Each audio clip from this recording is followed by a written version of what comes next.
Hello అందరికీ welcome to mini vlog. ఈరోజు మా షెన్ను అయితే వంటలు అయితే హెల్ప్ చేస్తుంది. ఒక స్వీట్ అయితే రెడీ చేస్తున్నాము. అది వచ్చేసి అందరికీ తెలిసిన స్వీట్, ఆల్మోస్ట్ అందరికి తెలిసే ఉంటుంది. మా సైడ్ అయితే ఓలుగలు అని అంటాము.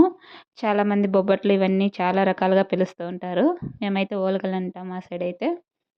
ఇలా చాలా సింపుల్గా తెలియని వాళ్ళు అయితే సింపుల్గా అయితే చేసుకోవచ్చు ఈ రెసిపీ. చూసారు కదా, ఇవైతే శనగబ్యాళ్ళు ఇలా కడిగేసి అయితే విజిల్ అయితే 2-3 విజిల్స్ వస్తే సరిపోతుంది. చూసారు కదా, ఇలా మెత్తగా అయితే ఉడికిపోతుంది. ఇందులోని వాటర్ అయితే సపరేట్ చేసుకొని దీంతో రసం కూడా చేస్తారు, చాలా బాగుంటుంది. వీలైతే ఎప్పుడైనా చూపిస్తాను. ఇందులోకి బెల్లం అయితే ఇలా చిన్నగా ముక్కలుగా చేసుకొని అయితే వేసుకోవాలి.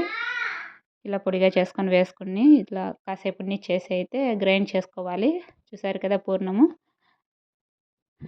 వీటిని ఆయిల్ అయినా ఫ్రై చేసుకోవచ్చు, డీప్ ఫ్రై అయినా చేసుకోవచ్చు, లైట్గా అయినా ఆయిల్ వేసుకొని అయితే చేసుకోవచ్చు. టేస్ట్ అయితే చాలా బాగుంటుంది.